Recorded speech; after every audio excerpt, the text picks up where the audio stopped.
Hi friends, నేను మీ ఇమ్రాన్ని. మరి ఈ వీడియోలో మనము ఏపీ టెట్కి సంబంధించిన మరియు డిఎస్సికి సంబంధించిన సైకాలజీని ఆ సైకాలజీలో భాగంగా ఇంతకుముందు వీడియోలో సంజ్ఞానాత్మక వికాసం అనే టాపిక్ని నేర్చుకున్నాము. మరి ఈ వీడియోలో నైతిక వికాస సిద్ధాంతం అంటే ఈ నైతిక వికాసాన్ని ఎవరు ప్రతిపాదించారు అంటే కోల్బర్గ్ ప్రతిపాదించారు. కాబట్టి కోల్బర్గ్ నైతిక వికాసం అని చెప్పడం అనేది జరుగుతుంది.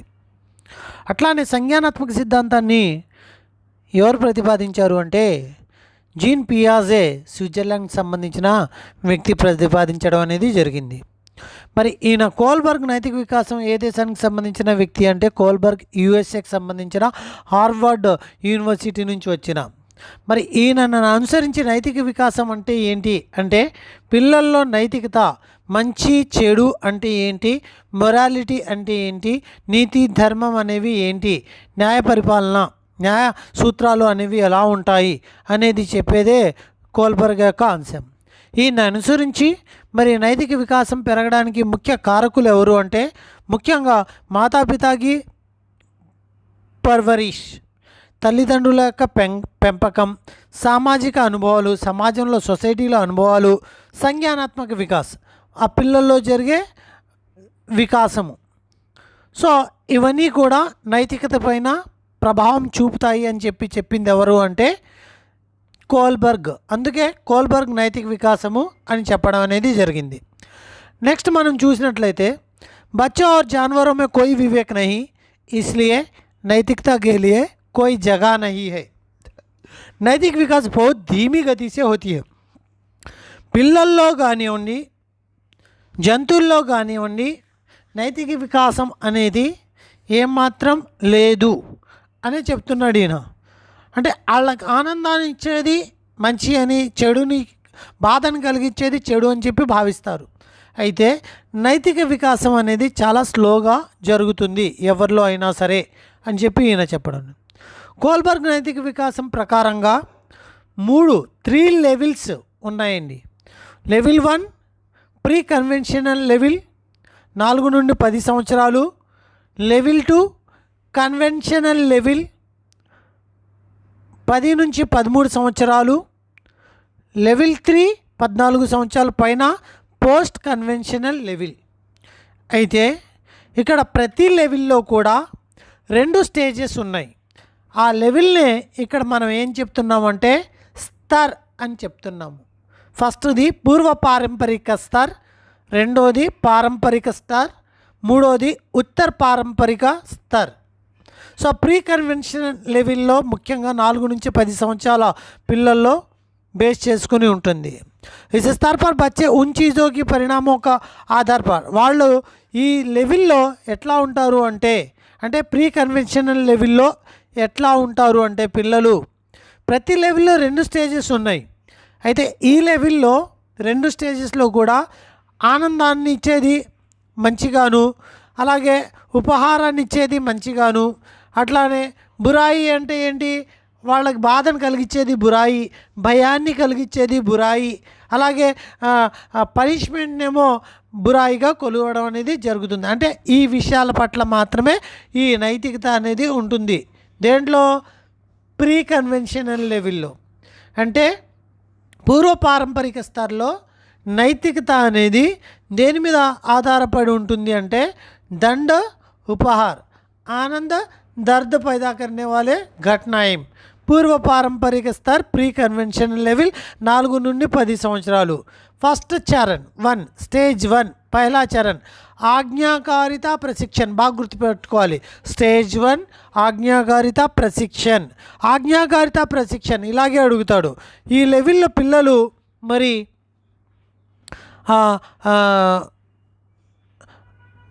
పనిష్మెంట్ నుంచి తప్పించుకోవడానికి పని చేస్తున్నారు అంటాడు, పహలా చరణ్లో అంటాడు. అక్కడ ఆప్షన్లో పహలా చరణ్ లేకుండా ఆజ్ఞాకారిత ప్రశిక్షణ అని చెప్పి కూడా ఇచ్చే అవకాశాలు ఉన్నాయి. కాబట్టి ఇస్తాడు కూడా, ఇచ్చిన సందర్భాలు కూడా ఉన్నాయి. కాబట్టి ఎట్టి పరిస్థితుల్లో ఆజ్ఞాకారిత ప్రశిక్షణ గుర్తుంచుకోవాలి. పహలా చరణ్ ఆజ్ఞాకారిత ప్రశిక్షణకు సంబంధించింది. एक बच्चा जो अपने माता पिता द्वारा దండిత किए जाने के डर से गृह कार्य करता है. అంటే తల్లిదండ్రులు శిక్షిస్తారేమో అని చెప్పి గృహకార్య హోంవర్క్ చేసే పిల్లవాడు, టీచర్ శిక్షిస్తాడో కొడతాడేమో అని చెప్పి హోంవర్క్ చేసే పిల్లవాడు. ఇప్పుడు చూడు డెఫినేషన్, यह वह चरण है जब वयस्क सजा से बचने के लिए దండ నుంచి కాపాడుకోవడానికి उनके सामने आत्मसमर्पण करते हुए खासकर अपने माता पिता से इस स्तर पर नैतिकता का मूल्यांकन శారీరక దండ के रूप में किया जाता है. అంటే వాళ్ళు పనిష్మెంట్కి గురి కాకూడదు అని చెప్పి చేస్తారు. ఎగ్జాంపుల్కి एक बच्चा जो अपने माता पिता द्वारा दंडित किए जाने के डर से गृह कार्य करता है. एक बच्चा जो शिक्षक द्वारा दंडित किए जाने के डर से స్కూల్ जाता है. స్కూల్కి వెళ్తాడు, టీచర్ ఎక్కడ తిడతాడో అని చెప్పి, సో ఎక్కడ కొడతాడో అని చెప్పి. ఇది పహలా చరణ్. పహలా చరణ్లో ఎలా ఉంటుందిరా అంటే బాగా గుర్తుపెట్టుకోండి, స్టేజ్ 1లో ఆజ్ఞాకారిత ప్రశిక్షణ అయితే ఎట్లా ఉంటాడు, భయంతో పని చేస్తాడు, పనిష్మెంట్ నుంచి తప్పించుకోవడానికి పని చేస్తాడు. నెక్స్ట్ రెండో చరణానికి వెళ్తే दूसरा चरण प्राकृतिक सुख अनुकूलन उपयोगिता चरण. प्राकृति सुख का अनुकूलन, ప్రాకృతిక్ సుఖ అనుకూలన్, ఎన్విరాన్మెంటల్లో నుంచి ఏదో సుఖాన్ని పొందడానికి, అంటే నాకు ఇది ఇస్తే నేను ఇది చేస్తాను అనే తత్వంలో ఉంటాడు ఈ స్టేజ్లో. గిఫ్ట్ ఇస్తేనే పని చేస్తాను అని ముఖం మీద చెప్తాడు. నాకు ఇది సినిమాకి తీసుకెళ్తేనే నేను హోంవర్క్ చేస్తా, నాకు వీడియో గేమ్ ఇస్తేనే నేను హోంవర్క్ చేస్తా, నేను యూట్యూబ్లో షార్ట్ చూసుకునే అవకాశం ఇస్తేనే నేను హోంవర్క్ చేస్తాను, నేను స్కూల్కి వెళ్ళాలి అంటే ఈరోజు సండే కాబట్టి నన్ను పార్కుకి తీసుకెళ్ళండి.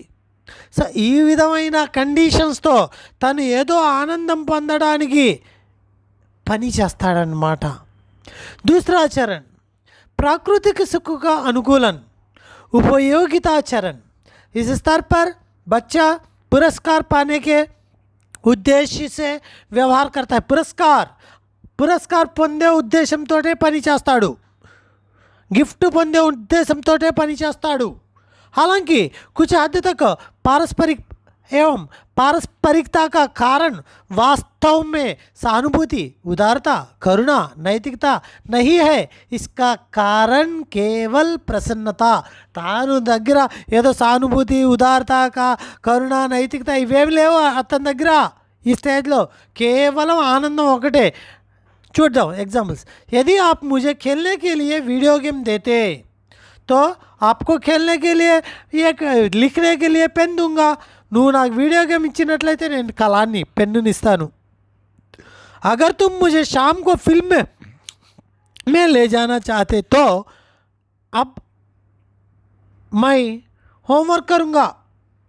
అంటే సాయంత్రం సినిమాకి తీసుకెళ్తానంటే ఇప్పుడు నేను హోంవర్క్ చేసేస్తాను. శిక్షకు ఉపహార్ కే లియే హోంవర్క్ అనే వాళ్ళ గిఫ్ట్ పొందడానికి హోంవర్క్ చేసేవాడు మరి ఈ యొక్క చరణంలో ఉంటాడు.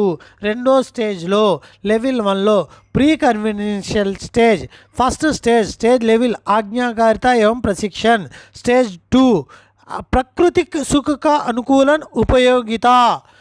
ప్రీ కన్వెన్షనల్ లెవెల్లో 2 భాగాలు ఉన్నాయి. ఒకటి భయం నుంచి, శిక్ష నుంచి, తిడతారేమో కొడతారేమో అని చెప్పి పని చేసేవాడు. రెండోది నాకు ఇది ఇస్తే నేను ఈ పని చేస్తాను అనేవాడు, నాకు ఇది ఇస్తే నేను ఈ పని చేస్తాను అనేవాడు రెండో స్టేజ్లో. మరి ఇది pre conventional stage. Star 2 level 2 conventional level 11 నుంచి 13 సంవత్సరాలు, 4 నుంచి 10 సంవత్సరాలేమో ప్రీ కన్వెన్షనల్ లెవెల్, మరి 11 నుంచి 13 సంవత్సరాలు కన్వెన్షనల్ లెవెల్ అంటే పారంపరిక స్థర్. బాగా గుర్తుపెట్టుకో, కోల్బర్గ్ నైతిక్ వికాస్ USA, हार्वर्ड यूनिवर्सिटी, పారంపరిక స్తర్, పారంపరిక స్తర్, ఈ పదాలన్నీ ఒకే చోటు ఉంటాయి. పారంపరిక స్తర్ 11 నుంచి 13 సంవత్సరాల మధ్యలో, పారంపరిక స్తర్కు ముందు పూర్వ పారంపరిక స్తర్, తర్వాత ఉత్తర పారంపరిక స్తర్, పూర్వ పారంపరిక స్తర్ 4 నుంచి 10 సంవత్సరాలు, పారంపరిక స్తర్ 11 నుంచి 13 సంవత్సరాలు, ఉత్తర పారంపరిక స్తర్ 14 సంవత్సరాలు దాటిన తర్వాత ఈ స్టేజ్లో పిల్లవాడు ఎలా ఉంటాడు అంటే, మరి ఇక్కడ స్టేజ్ 3 లేదా పారంపరిక స్తర్ అంటే కన్వెన్షన్ లెవెల్లో స్టేజ్ 1, కన్వెన్షన్ లెవెల్లో స్టేజ్ 1 లేదా స్టేజ్ 3 ఎలా అని అడగచ్చు. అలాగే కన్వెన్షన్ లెవెల్లో స్టేజ్ 4 లేదా స్టేజ్ 2 అని కూడా అడగచ్చు. కాబట్టి 1, 2 అనేది లైట్గా గుర్తుపెట్టుకోండి. కన్వెన్షన్ లెవెలా, ప్రీ కన్వెన్షన్ లెవెల్లా, పోస్ట్ కన్వెన్షన్ లెవెల్లా, ఇది ఇంపార్టెంట్. సో పారంపరిక స్తరా, పూర్వ పారంపరిక స్తరా, ఉత్తర పారంపరిక స్తరా. పారంపరిక స్తర్లో, పూర్వ పారంపరిక స్తర్లో ఒక స్టేజ్లోనేమో భయం నుంచి మరియు దండన నుంచి తప్పించుకోవడానికి చేస్తాడు. ఒక స్టేజ్లో ఏమో ఏదో ఒకటి పొందడానికి, గిఫ్ట్ పొందడానికి, ఆనందం పొందడానికి చేస్తాడు. ఇక్కడేంటి, ఇక అచ్చా లడికేకి నైతికత. మూడో స్టేజ్లో ఒక మంచి పిల్లవాడు అనిపించుకోవాలి నేను ఎట్లా అయినా సరే అని చెప్పి 11 నుంచి 13 సంవత్సరాల వయసులో కన్వెన్షన్ లెవెల్లో పాఠశాలకి టైంకి ప్రతిరోజు ప్లెడ్జ్కి వచ్చేస్తూ ఉంటాడు. మంచి పిల్లాడు అనిపించుకోవాలి నేను టీచర్ తోటి అని చెప్పి. తనకి వెళ్ళాలని లేకున్నా సరే వచ్చేస్తాడు. ఎందుకు? నేను మంచి పిల్లాడిని అనిపించుకోవడానికి. ఇంట్లో పని చెయ్యాలని లేకపోయినా అమ్మ పని చేసేస్తుంది. అమ్మ తల్లి యొక్క మెప్పు పొందడానికి, తల్లి యొక్క మంచి తల్లి అమ్మ ఎంత మంచిదో ఇంతంత చేసేస్తుంది అని చెప్పి మెప్పు పొందడానికి. అదే ఈ 11 నుంచి 13 సంవత్సరాల వయసు పారంపరిక స్తర్. ఇస్ స్తర్ పర్ పారంపరిక స్తర్లో స్టేజ్ 3 అండి, అంటే కన్వెన్షన్ లెవెల్లో stage 3, stage level convention level stage 1 అనొచ్చు. యాక్చువల్గా स्टेजेस 1 to 6 कंटिन्यूगा इస్తాడు. सरे इस स्तर पर दूसरे के साथ अच्छे संबंधों का साथ व्यवहार करना अच्छा व्यवहार माना जाता है. इस स्तर पर बच्चे मामले को दूसरों की प्रतिक्रियाओं के आधार पर अच्छे और बुरे निर्णय का अनुभव करते हैं. वे दूसरों की उच्च शारीरिक शक्ति की तुलना में उनकी सहमति असहमति अस्वीकृत इनकार के इस चरण में अधिक महत्वपूर्ण. అలాగే ఇష్టం ఉన్నా లేకపోయినా ఈ స్టేజ్లో ఇతరుల చేత మంచి అనిపించుకోవడానికి పని చేస్తారు. ఇదే మేజర్లీ शिक्षक द्वारा अच्छी लड़की की तरह दिखने के लिए అనిపించుకోవడానికి प्रतिदिन प्रार्थना के समय स्कूल जा रहा छात्र. अట్లానే నెక్స్ట్ माँ की चापलूसी के लिए लड़की जो घर का काम करती है. సో తల్లి ద్వారాగా మెప్పు పొందడానికి మరి ఇంటి పనంతా చేసే పిల్ల. అలాగే నాలుగో స్టేజ్ ఏంటి అంటే, ఇక్కడ ఏంటి అంటే నాలుగో స్టేజ్ రియల్గానే నిజాయితీకి కట్టుబడి ఉంటాడండి, నీతి నిజాయితీలు అనుసరించి ఉంటాడు ఈ స్టేజ్లో. చూడండి, इस स्तर पर सामाजिक मानदंडों और नियमों को आंख बंद करके स्वीकार करता है. అంటే నియమాల్ని ఖచ్చితంగా పాటిస్తాడు. సో ప్రేయర్కి వెళ్తాడు, కానీ ఎందుకు వెళ్తాడు? స్కూల్లో రూల్ 8:45 ఉండాలనే రూల్, కాబట్టి నేను స్కూల్కి వెళ్ళాలి అంటే రూల్స్ని రెగ్యులేషన్స్ని పాటిస్తాడు.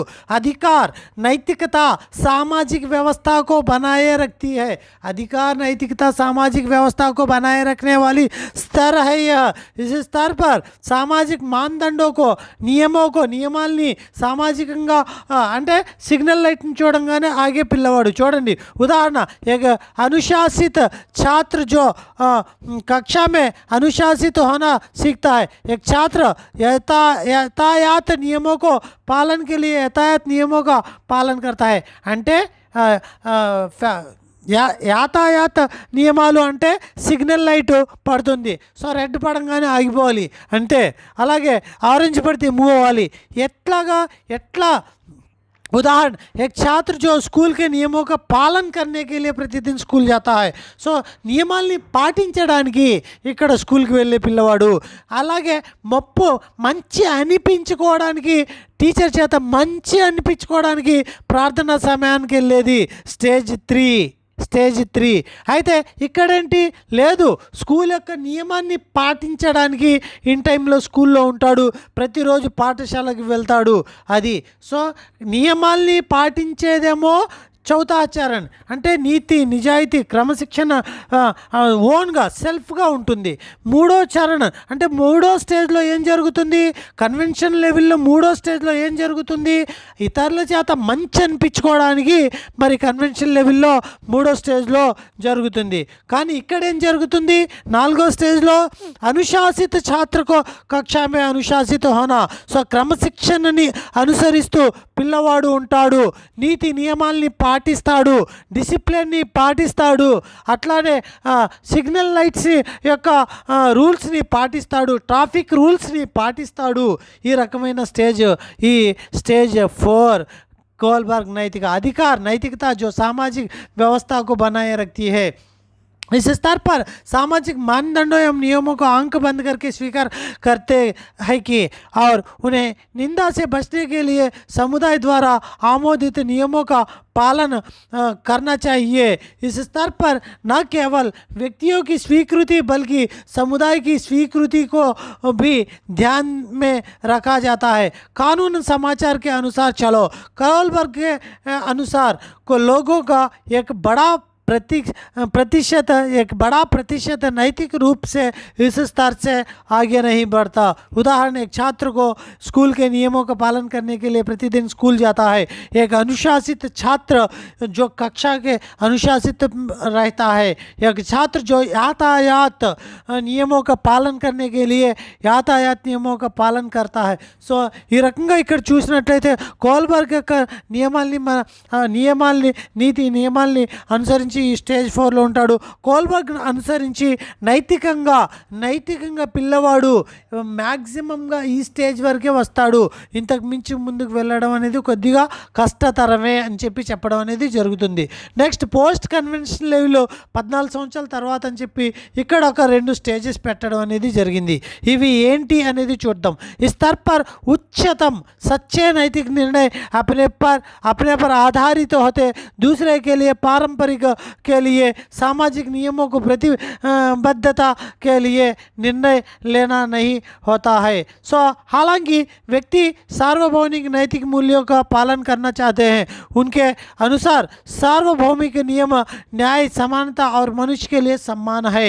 सो ఈ స్టేజ్ అంటే పోస్ట్ కన్వెన్షనల్ స్టేజ్లో ఉండే 2 స్టేజెస్ ఏంటి అనే దానికంటే ముందు అసలు ఈ స్టేజ్లో ఎలా జరుగుతుంది అంటే, మనము స్టేజ్ లెవెల్ 2లో కన్వెన్షన్ లెవెల్ 2లో నియమాల్ని పాటించడానికి అని చెప్పి ఒక చోట, అట్లానే మంచి అనిపించుకోవడానికి అని చెప్పి ఒక చోట, కానీ ఇక్కడ నియమాల్ని పాటించడం కాదు, ఇతనే రోల్ మోడల్గా ఉండాలి నియమాలకి అన్నట్టుగా ఉంటాడు. అంటే అక్కడ లోపల నుంచి ఉండదు, నియమాల్ని ఇతరులు సొసైటీకి యాక్సెప్టబుల్గా స్టేజ్ 4లో ఉంటాడు, సొసైటీ తనని యాక్సెప్ట్ చేస్తుందని చెప్పి స్టేజ్ 4లో ఉంటాడు. సో కాబట్టి రివర్స్లో వెళ్ళకూడదు అని చెప్పి వెళ్తాడు. కానీ ఇక్కడ మరి తన మనస వాచ కర్మణ పూర్తిగా ఈ యొక్క నీతి నియమాల్ని అనుసరిస్తాడు. తను ఒక రోల్ మోడల్గా చూసేటట్టు చూస్తాడు. దాని గురించి అవసరం వస్తే రాజ్యాంగాల్ని సైతం మార్చాలి, పోరాడాలి అని చెప్పి కోర్టుల న్యాయ ధర్మ సూత్రాలని సైతం మార్చాల్సిన అవసరం కూడా ఉంది అని చెప్పి మాట్లాడే తత్వము ఈ समझौता वैयक्तिक अधिकार लोकतांत्रिक रूप से स्वीकृत नैतिकता। इस चरण में नैतिक विश्वासों एवं सरलता शामिल है जो पिछले चरणों में मौजूद नहीं है। इस स्तर पर नैतिक सामाजिक व्यवस्था एवं व्यक्तियों के बीच दूसरे के अधिकारों का प्रयोग करने और उसके अनुसार व्यवहार करने के लिए आवश्यक నియమో के अनुसार అంటే ఇతరులు కూడా ఇతరులకు మంచి జరగాలి అని చెప్పి భావిస్తూ నియమావళి అవసరం వస్తే నియమాలని సైతం మార్చాల్సిన అవసరం కూడా ఉంది అని చెప్పి ఇక్కడ. हालांकि ये एक समुदाय द्वारा किए गए समझौते इसलिए समुदाय को लाभदायक बनाने के लिए सोसाइटी को కూడా మంచిగా ఉండాలి, సొసైటీకి మంచి జరగాలని చెప్పి ఆలోచించేవాళ్ళు. जो लोग सोचते हैं कि जरूरत पड़ने पर సంవైధానిక సంశోధన కన్నా అవసరము అనుకుంటే రాజ్యాంగాన్ని మార్చాలి. ఇది ఇక్కడ మూల కాన్సెప్ట్. నెక్స్ట్ వ్యక్తిగత సిద్ధాంతం వివేక్ చరణ్. ఇక్కడేంటి, అవసరమైతే రూల్స్ మార్చడం కాదండి, అవసరం వస్తే అంటే దొంగతనం కూడా తప్పు లేదు, చంపేయడం కూడా తప్పు లేదని చెప్పి భావించే స్టేజ్ ఇది. దేని గురించో చూద్దాం ఇక్కడ.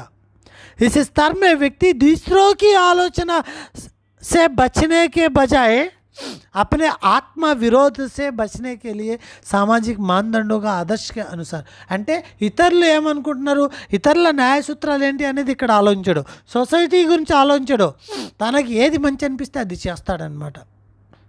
వ్యాధితో బాధపడుతున్న భార్య ప్రాణాలు కాపాడుకోవడానికి మందులు దొంగతనం చేసినా తప్పులేదు అని చెప్పి ఆలోచించే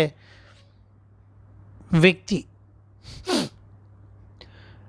బాధతో అలమటిస్తున్న ఒక వ్యక్తి యొక్క సంతానం అంటే ఫర్ ఎగ్జాంపుల్ తండ్రి బాగా ప్రాణాపాయ స్థితిలో ఉన్నాడు, రీకవర్ అయ్యే ఆప్షన్ లేదు, 99%, అసలు 1% కూడా లేదు, ప్రతి పాయింట్ నాట కానీ ప్రాణం ఉంది అంటే బ్రెయిన్ డెడ్. అటువంటి స్థితిలో మెర్సీ కిల్లింగ్ చేయించడం, ఇది హత్య అంటే. మెర్సీ కిల్లింగ్ అంటే వాళ్ళ యొక్క బాధని విముక్తి చేయడానికి వాళ్ళ ప్రాణాలని తీయడంలో తప్పు లేదు అనే ఆలోచన ఈ యొక్క స్టేజ్లో ఉంటుంది. గంభీర్ రూప్ సే बीमार पत्नी की जान बचाने के लिए चोरी करना गलत नहीं. దొంగతనం చేస్తాడు ఎందుకు, భార్య యొక్క ప్రాణాలని కాపాడుకోవడానికి. इलाज बीमारी से पीड़ित व्यक्ति को राहत देने के लिए మెర్సీ కిల్లింగ్ కర్నా గలత్ నహీ హై. సో వ్యాధితో ఇబ్బంది పడిపోయి బ్రెయిన్ డెడ్ అయిపోయిన వ్యక్తికి మెర్సీ కిల్లింగ్ ఇచ్చేయడం తప్పులేదు అని చెప్పి భావించడం. నైతిక వికాస్ సంజ్ఞాनात्मक विकास पर निर्भर करता है. किस अवस्था में या किस उम्र में किस अवस्था में निश्चित रूप से कहना संभव नहीं है. ఏజ్ అనేది చెప్పాం కానీ అప్రాక్సిమేట్లీ అనుకోవాలి, పూర్తిగా ఇదే కరెక్ట్ అని చెప్పి కూడా మనం భావించకూడదు. నెక్స్ట్ ఇక్కడ శిక్షలో మహత్వం ఏంటి, ఏ రకంగా మనం శిక్షలో వీటిని అమలుపరచాలి చూడండి. शिक्षक చేయాల్సిన జాగ్రత్తలు.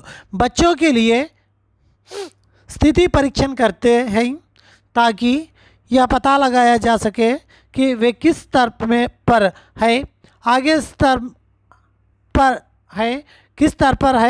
स्तर पर बढ़ने के लिए, पहुंचने के लिए उनका అవసర ప్రదాన్ కన్నా. అంటే ప్రజెంట్ ఏ స్టేజ్లో ఉన్నారు, నెక్స్ట్ స్టేజ్కి నైతికంగా పెంచాలి అని చెప్పి వాళ్ళకి చాయిస్ ఆపర్చునిటీస్ని క్రియేట్ చేయాలి. ఐసా కర్తే సమయ ఉమ్ర కా భీ ధ్యాన్ రఖనా చాహియే. ఇలా చేసేటప్పుడు వాళ్ళ యొక్క వయసును కూడా మైండ్లో పెట్టుకోవాలి. స్కూల్ కో దేశ్ కే భక్తో కి దంతకతాయే एवं ఆత్మకథాయే సునానీ చాహియే. అంటే దేశభక్తిపరమైన కథలు వాళ్ళకి నేర్పించాలి. అలాగే शिक्षकों को छात्रों के लिए आदर्श होना चाहिए. టీచర్స్ పేరెంట్స్కి ఆదర్శవంతంగా ఉండాలి. दैनिक प्रार्थना के दौरान कई धार्मिक संदेशों को समझा, धार्मिक सांस्कृतिक విధి విధానాల్ని ప్రేయర్లో వాళ్ళకి నచ్చ చెప్పాలి. ధర్మ విషయాలని, మూల్యాలని, మోరల్ యాక్టివిటీస్ని వాళ్ళకి ఎగ్జాంపుల్స్గా చెప్తూ ఉండాలి. बच्चों में इच्छा शक्ति का विकास करना चाहिए.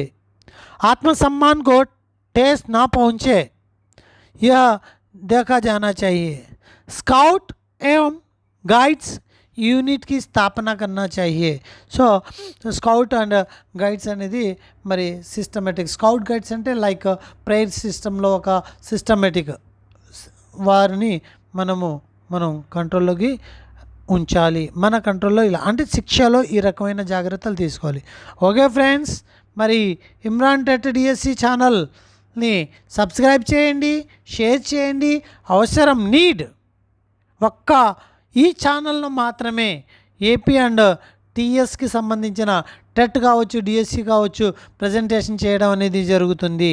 సో ఎట్టి పరిస్థితుల్లో కూడా ఛానల్ ప్లేలిస్ట్లో వెళ్ళి మీరు వీడియోస్ చూస్తే మీకు ఒక కంటిన్యూటీ, పూర్తి సిలబస్ అన్నింటినీ కవర్ చేస్తూ, దాంతోపాటు మెటీరియల్ ఎవరికి కావాలో వాళ్ళు చక్కగా 9392596430 కాల్ చేయండి. మరియు గ్రూప్ ఎడ్యుకేషన్లో పార్టిసిపేట్ చేయండి. వాట్సాప్ గ్రూప్ ఎడ్యుకేషన్లో పార్టిసిపేట్ చేయండి. మెటీరియల్ ఉంటేనే ఈ గ్రూప్లో పార్టిసిపేట్ చేస్తారు. ఎందుకంటే నా దగ్గర ఒక సెట్, నేను ఏం చదివిస్తున్నాను నాకు తెలియాలి, నువ్వేం చదువుతున్నావో నాకు తెలియాలి. నేను ఒక సిస్టమ్ చెప్పి నువ్వు ఒక సిస్టమ్ అనుకరించి ఇది చివరాఖరి వరకు పని అవ్వదు. సో 120, 130 రీచ్ అవ్వాల్సిందే. ఉద్యోగంలో మనం ఉండాల్సిందే. 80కి 72, 73 దాటాల్సిందే. ఉద్యోగంలో ఈ రకంగా చదివితే ఎందుకు రావండి? మీరు చదవాల్సిన అంశాలు వీటిని ఇట్లానే చదవాలి. ఈ రకంగా బిట్స్ ఉన్నాయో లేదో ప్రీవియస్ పేపర్స్ ఓపెన్ చేసి చూసుకోండి. సైకాలజీలో రిలేటెడ్గా ఉన్నాయో లేవో సేమ్ యాజ్ దిస్ ఇవే ఎగ్జాంపుల్ ఉన్నాయి, నేను చెక్ చేశాను ఆల్రెడీ. కాబట్టి అందరూ ఫాలో అవుతారని చెప్పి ఈ వీడియోని ఇంతటితో ముగిస్తాను. Thank you to one and all.